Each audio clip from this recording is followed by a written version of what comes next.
Thank you, Mr. Chairman, members of the committee. I'll be really brief. For those who don't know me, I served 27 years in the state police and went into retirement for 4 and came back into public service 8 years ago. I am the Commissioner of Public Safety for the City of Providence. I'm here to speak about 3 bills. The high-capacity magazine that's before you. I won't reiterate what's been stated, but I wholly support that, and I understand my colleagues in law enforcement and the concerns. We need to start somewhere. And eventually, we're not going to purge all the high-capacity magazines from our society, but it's the beginning. So in the future, it'll be difficult and almost impossible to get high-capacity magazines for the use of what you just heard and many what we face on the streets in law enforcement. The second bill is the school zone bill. It doesn't make sense to me that our precious youngest people in our society, people going to school, that we allow firearms in that setting. Years ago, when I was a young trooper, we used to bring our weapons inside the walls of the ACI. And about 6 years after I was on the job, they banned it. And we went crazy as law enforcement officers that we're going to give up our weapon as trained law enforcement. It was effective. It was effective for the population within the prison. It was effective for law enforcement that if we know there are no guns in a certain area, it's safe for everyone. Most recently, in the past probably 12 years, we ban guns from our courthouses. That's a restriction. Why? Because it's safe for everyone when you don't have weapons in places like that. So for those reasons, I support keeping guns out of schools.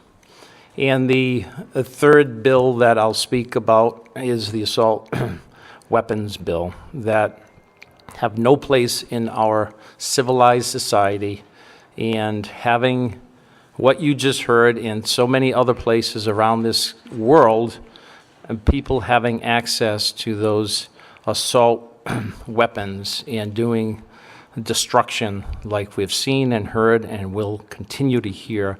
This is another step to attempt to control and prevent these mass shootings before we see one in New England. We have in Connecticut, but in Rhode Island. For those reasons, I fully support those 3, and I'm open to questions about others that are before you. Thank you. Any questions? Yes, Dennis. Welcome, sir. Thank you. I'm going to ask the question again because Yeah. no one has answered the question sufficiently. Banning weapons on school property would not stop the next school shooting, correct? That's correct. Okay. To my knowledge, and maybe you know more than I do, these school shootings have never been caused by a concealed carry permit holder. Correct. So why are we addressing a problem that doesn't exist? Because our children are our most precious. Let me finish. I get that. Let me finish. I get that. That we should be doing everything to protect them and make a safe zone. I know we disagree, but No, it's not we that we don't disagree. Don't wait for something to happen that we have a concealed carry person go in and shoot into a school. Listen, the less guns, you know this, and I know this, on the streets, the safer we are in our society and as law enforcement officers. Thank you for letting me explain. Thank you, Colonel. Could I, Representative, And I disagree. Sure. Yeah. There's no one that wants guns off the street more than I do. Understood. But the problem I have, Colonel, is that these bills are not going to touch the criminal. The person who wants to do bodily harm is going to do it. It's going to hurt the law-abiding concealed carry. We don't have concealed carry holders going in and shooting up schools. So by doing nothing, is going to get us the same result. There isn't one bill, even if you pass all 15, that's going to stop someone, a criminal, or someone that is challenged emotionally from getting a gun and shooting.